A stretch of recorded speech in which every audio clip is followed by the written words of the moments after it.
కుట్టి సీనుతో సీనును రేపు రావాలి అని అంటూ ఉంటుంది. నేను ఎలా వస్తాను, నిన్ను అలా చూసి నేను ఎలా తట్టుకుంటాను అమ్మాడి, నేను రాలేను అమ్మాడి అని అంటూ ఉంటాడు. లేదు సీను, నువ్వు రావాలి, రాకుంటే నేను గట్టిగా అవుతుంది అని అంటూ ఉంటుంది. నీకు ఇలా చెప్పనమ్మాడి, నా గుండె ముక్కలైంది, నా మనసు ముక్కలైంది అని అనుకుంటూ ఉంటాడు. నువ్వు రాకుంటే నేను నాయనని తీసుకొని బస్సుకి రావాలా అని అంటూ ఉంటుంది.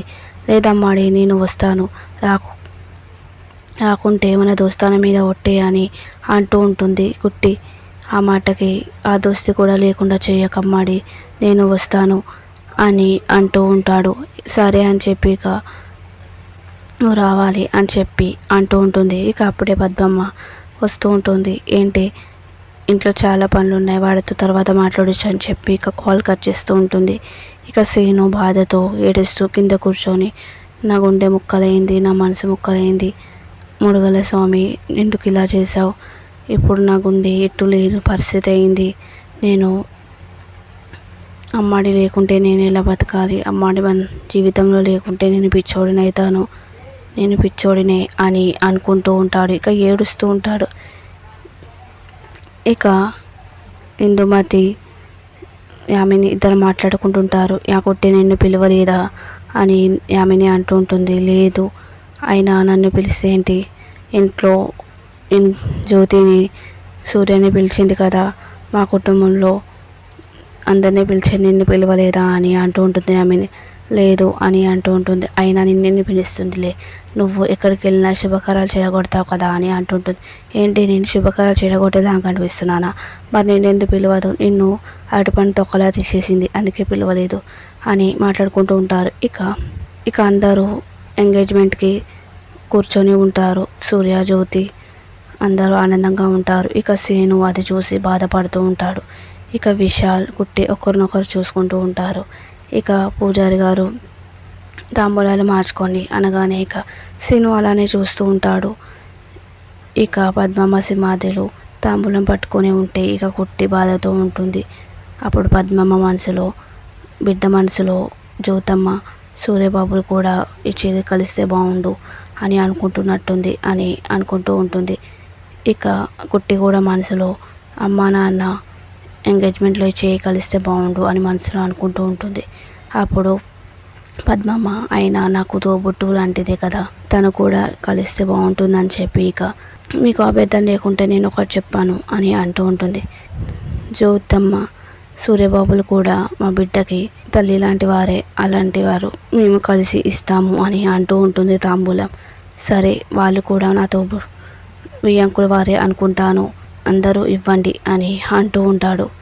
ఇక సరే అని చెప్పి జ్యోతి, అయినా నా కూతురు కాదు, నా కూతురు పెళ్ళి అనుకొని నేను ఇది చేస్తున్నాను, కనకపోయినా నా కన్న కూతురు కాకపోయినా కుట్టి నా కూతురే అని చెప్పి ఇక తాంబూలం ఇస్తూ ఉంటుంది. ఇక సంతోషపడుతూ ఉంటుంది కుట్టి. ఇక బాధతో సీను చూస్తూ ఉంటాడు. ఇక నిశ్చయ తాంబూలం అయిపోయింది, ఇప్పుడు ఒకరు ఉంగరం మార్చుకోవాలి అని చెప్పి పంతులు గారు అంటూ ఉంటాడు. ఇక ఉంగరం తీస్తూ ఉంటాడు. ఇక అబ్బాయి ముందు మార్చాలని చెప్పి పూజారి గారు విశాల్కి ఇస్తుంటాడు ఉంగరం. ఇక అది చూస్తూ ఉంటాడు సీను. నువ్వే బాబు పెట్టాలి అని అంటుంటాడు. ఇక తనని చూస్తూ పెడుతూ ఉంటే తనకి గుచ్చుకుంటూ ఉంటుంది. ఇక అమ్మ అని అరుస్తూ ఉంటుంది. ఏమైంది బిడ్డ అనగానే, గుచ్చుకుంది ఉంగరం.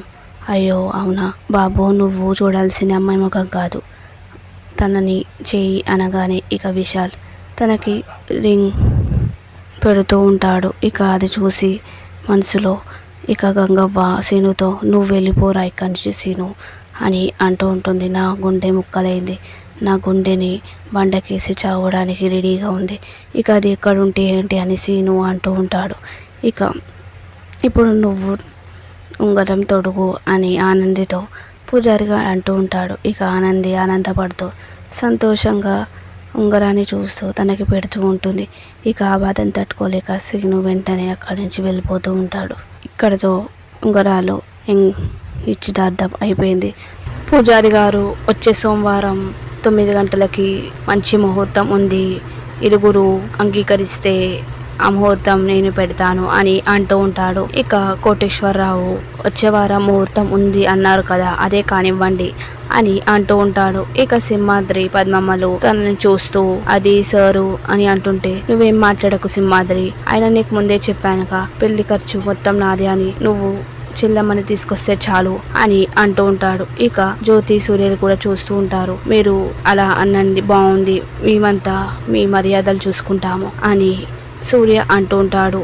ఆ మాట చాలు అని కోటేశ్వరరావు అంటూ ఉంటారు. మంచిది, ఇక వచ్చే వారం సోమవారం మంచి ముహూర్తం ఉంది కాబట్టి అదే ఖాయం చేస్తాను అని పూజారి గారు అందరితో చెప్తూ ఉంటాడు. ఇక ఆనందంతో ఒకరి ముఖం ఒకరు చూసుకుంటూ ఉంటారు కుట్టి విశాల్.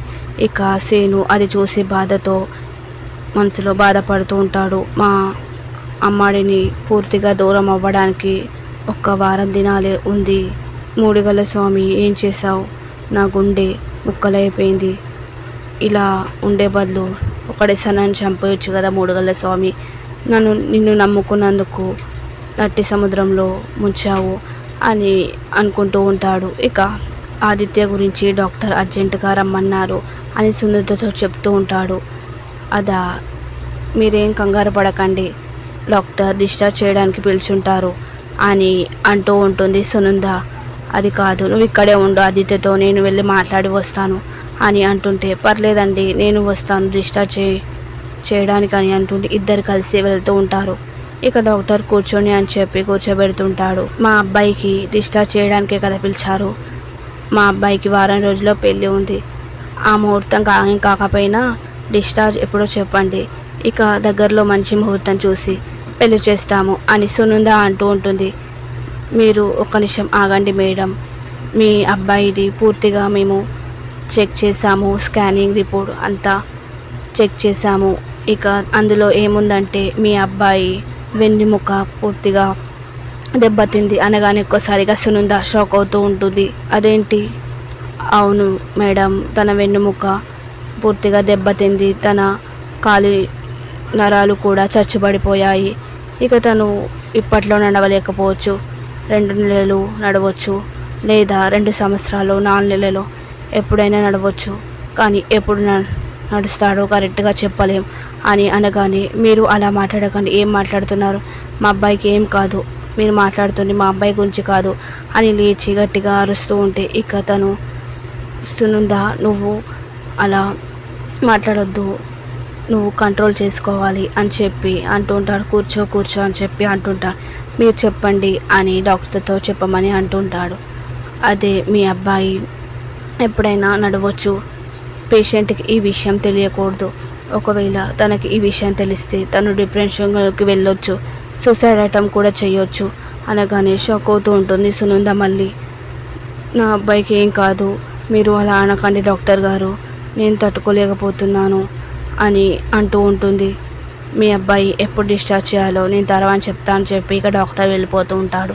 ఏవండి ఏమైందండి, మన అబ్బాయికి ఇలా జరిగిందేంటి, ప్రాణాలతో ఉన్నాడు అని సంతోషపడాలో కేవలం ప్రాణాలు మాత్రమే బలికాయని బాధపడాలో అర్థం కావడం లేదు అని అంటూ ఉంటుంది.